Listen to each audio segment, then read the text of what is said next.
రాజ్యము గెలుచును. దేవునికి స్తోత్రం కలుగునుగా. ఇక్కడ చూడండి, అన్న ప్రేమ ఆది కాండము 43 అధ్యాయము. 43 అధ్యాయము 29 వచనం చదువుతున్నా. ఇక్కడ చూడండి, అప్పుడు అతడు కన్నులెత్తి తన తల్లి కుమారుడును తన తమ్ముడైన బెన్యామీనును చూసి మీరు నాతో చెప్పిన మీ తమ్ముడు ఇతడేనా అని అడిగి, నా కుమారుడా, దేవుడు నిన్ను కరుణించును గాక అనను. దేవునికి స్తోత్రం కలుగును గాక. యోసేపు చెప్పాడు, కళల గురించి చెప్తా ఉంటే అతను ఏం చేశారు, ఐగుప్తీయులకి అమ్మేస్తాడు యోసేపుని అమ్మేస్తే అక్కడ ఫరో రాజ్యములో ఒక రాజుగా ఉన్నాడు, మినిస్టర్గా ఉన్నాడు. ఫైనాన్షియల్ మినిస్టర్గా ఉన్నాడు అక్కడ. అతను అనేక విధాలుగా ఆ దేశములో ఉన్నప్పుడు దేవుడు అతన్ని ఆశీర్వదించాడు, ఆ దేశాన్ని ఆశీర్వదించాడు. ప్రియమైన దేవుని బిడ్డలారా, వారికి కానాను దేశంలో తినటానికి తిండి లేక ఐగుప్తు దేశంలో ధాన్యం అమ్ముతున్నారని తెలిసి అక్కడికి వెళ్ళిన తర్వాత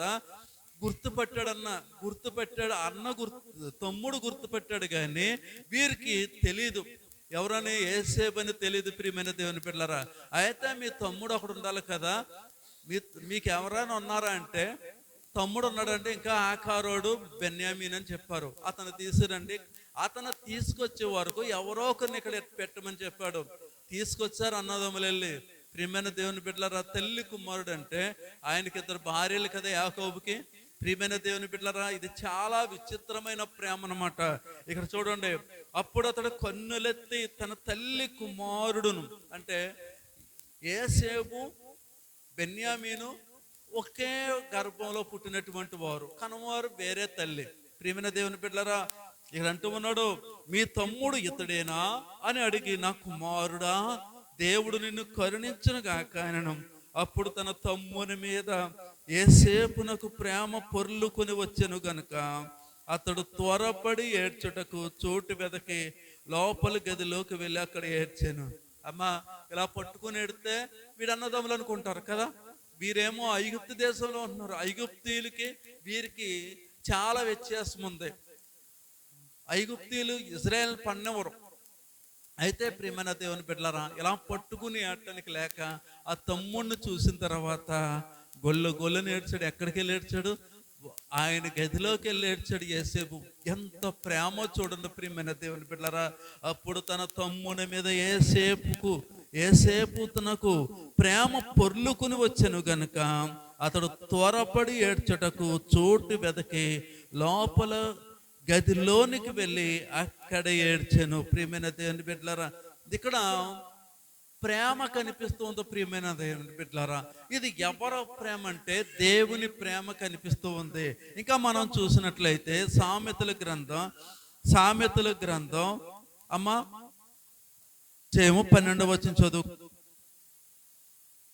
12వ వచనం చదువుకుందాం.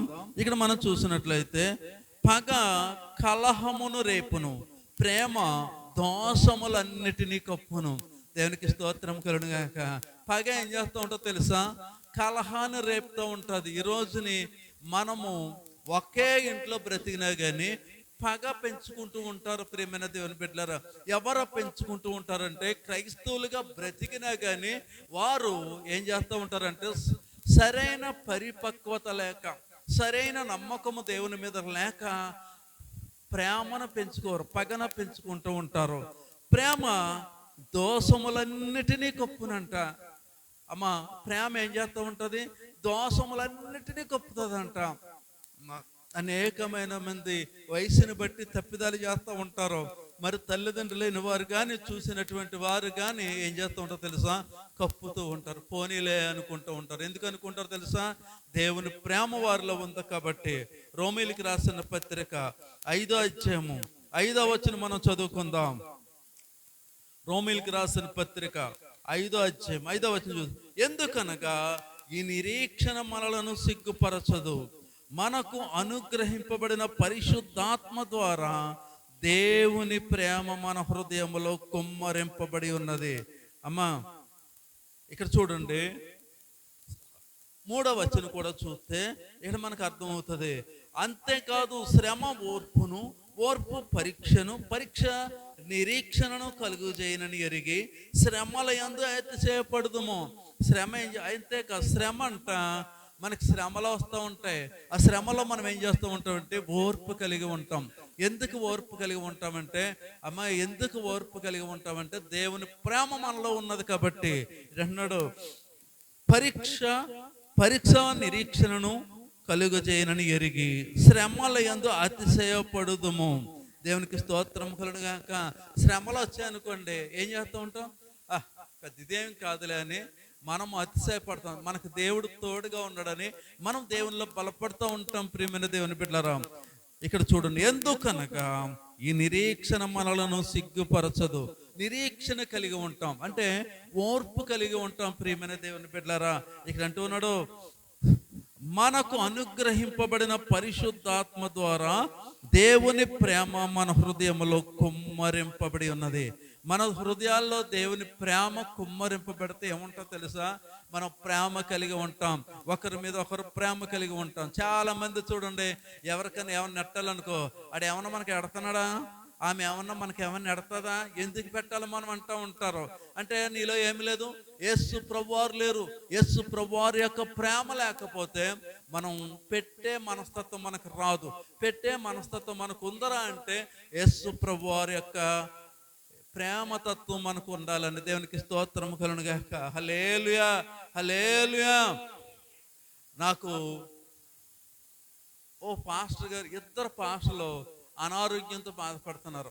డబ్బులు ఇవ్వాలి ఎలా అని ఆలోచించినప్పుడు ఓ నెల 1000 పల్లవి పంపించింది. ఒక నెల అట్టుకెళ్ళి పాస్టర్ గారికి ఇచ్చాను. ఆయనకి 2500 ఎంత ఇచ్చాను. ఇంకో నెల 1000 రూపాయలు అట్టుకెళ్ళి ఇంకో 1000 వేసి ఇంకో పాస్టర్ గారికి ఇచ్చి వచ్చాను. నాకు ఎంత ఆనందం కలిగిందో, చాలా ఆనందం అనమాట. ప్రేమ మనలో ఉంది కాబట్టి నాకు డబ్బులంతా ఏమీ ఎక్కువైపోవు. డబ్బులు ఖర్చుకి చాలా ఉండాలి కదా. అయినా కానీ దేవుని ప్రేమను బట్టి నేను సహాయపడుతూ ఉంటాను. ఎదురోళ్ళకి ఏదైనా వస్తూ ఉంటేనే. దేవునికి స్తోత్రం కలుగును గాక. హల్లెలూయా.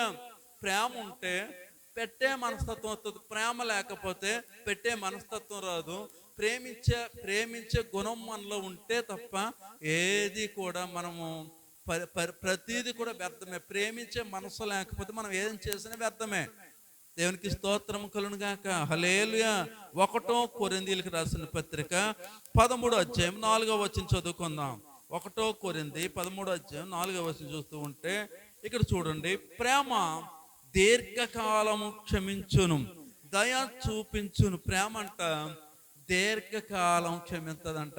యేసు ప్రభువారిని ఒక శిష్యుడు అడుగుతున్నాడు, యేసు ఎన్ని మార్లు మనం క్షమించాలి? 7 మార్లా, 2 మార్లా, 3 మార్లా అని అడుగుతూ ఉంటే యేసు ప్రభువారు అంటూ ఉన్నాడు 70 సంవత్సరాల మార్లు క్షమించాలంట. అమ్మా, ఎన్ని మార్లు క్షమించాలి మనిషిని?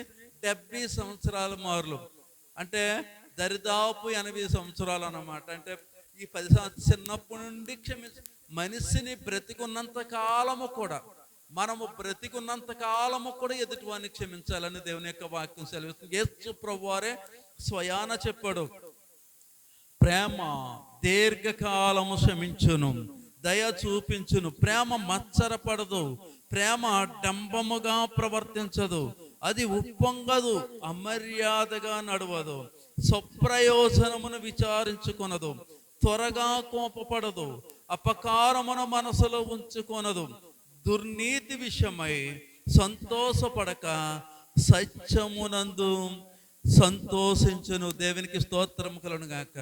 దుర్నీతి విషయమై అంటే చూడండి, దుర్మార్గమైన మనుషుల విషయమే సంతోషపడక ఏం చేస్తూ ఉంటది? సత్యమునందు సంతోషించునంట. దేవుని ఎడల సంతోషపడతారని దేవుని యొక్క వాక్యం సెలవిస్తుంది. ప్రియమైన దేవుని బిడ్డలారా, దేవునికి స్తోత్రము కలుగును గాక. హల్లెలూయా, హల్లెలూయా. ఇంకా మనం చూసినట్లయితే ఎఫెసీయులకు రాసిన పత్రిక 1వ అధ్యాయము, ఎఫెసీయులకు రాసిన పత్రిక 1వ అధ్యాయం 6వ వచనం చదువుకుందాం.